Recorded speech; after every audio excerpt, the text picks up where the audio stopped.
سلام دوستای عزیزم، امیدوارم که مثل همیشه حالتون خوب باشه. من مرتضی هستم و امروز قراره با هم گردشی داشته باشیم در بازار مرغ و جوجه آستانه اشرفیه. امروز پنجشنبه 15 شهریور ماه و ساعت حدود 10 صبح. بازار هفتگی در آستانه اشرفیه در روزهای دوشنبه و پنجشنبه در دو بخش مجزا و متفاوت برگزار میشه. یکی از این بخش‌ها بازار مرغ و جوجه و پرندگانه که در منطقه دورتر از بازار اصلی برقرار هستش. ولاگ بازار اصلی دوشنبه و پنجشنبه ها رو قبلا در کانال قرار دادیم که لینک ولاگشون رو براتون در قسمت توضیحات ویدیو قرار دادم. این بازار قبلا در روبروی پلی که در ابتدای ویدیو دیدین برگزار میشد که در اون انواع مرغ و جوجه، اردک، باز، بلدرچین و تخم مرغ عرضه میشه. حتی اشخاصی برای تمیز کردن مرغ خریدار شده شما هم در این بازار مشغول به کار. خلفت این بازار به علت بین التعطیلی بودن هست، وگرنه بازار مرغ و جوجه آستانه به شلوغی و تنوعش مشهوره. پارسال هم ولاگی از این بازار در اون شلوغی گرفته شده که لینک ولاگ اون رو هم براتون در توضیحات قرار میدم. به طور کلی بازار مرغ و جوجه در استان گیلان پرطرفداره و بازارهایی مثل کوچه اصفهان، فومن، شفت و کلاچای بازار مجزا برای مرغ و جوجه دارد. شهر آستانه در 35 کیلومتری مرکز استان گیلان یعنی شهر رشت و در همسایگی شهرهای کیاشهر، لولمان و لاهیجان قرار دارد. این شهر به خاطر مقبره سید جلال‌الدین اشرف برادر امام رضا به این اسم مشهوره. بادام زمینی، ترک، فلفل سبز و برنج آستانه هم که شهرت زیاد داره.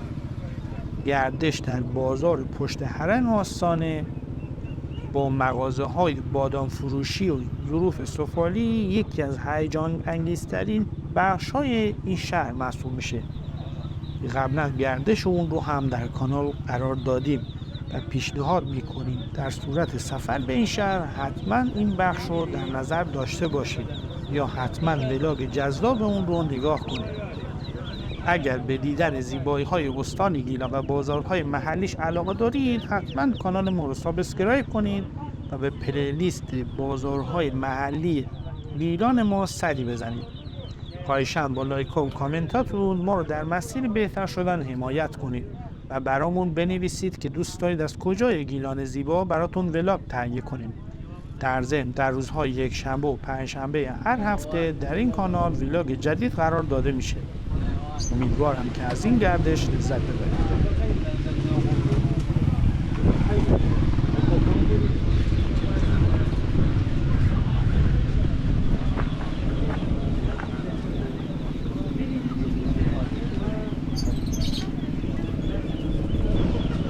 اصلا بلدرچینه؟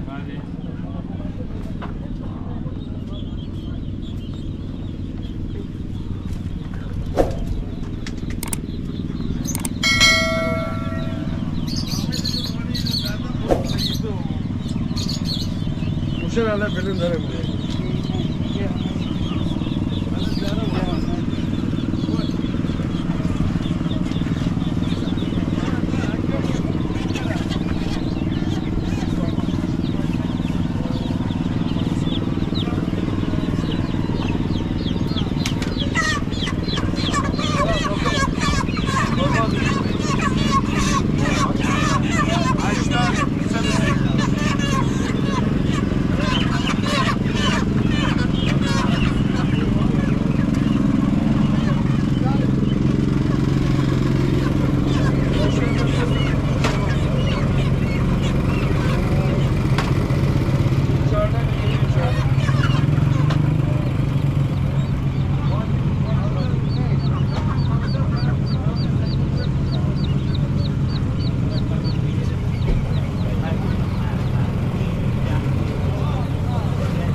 ها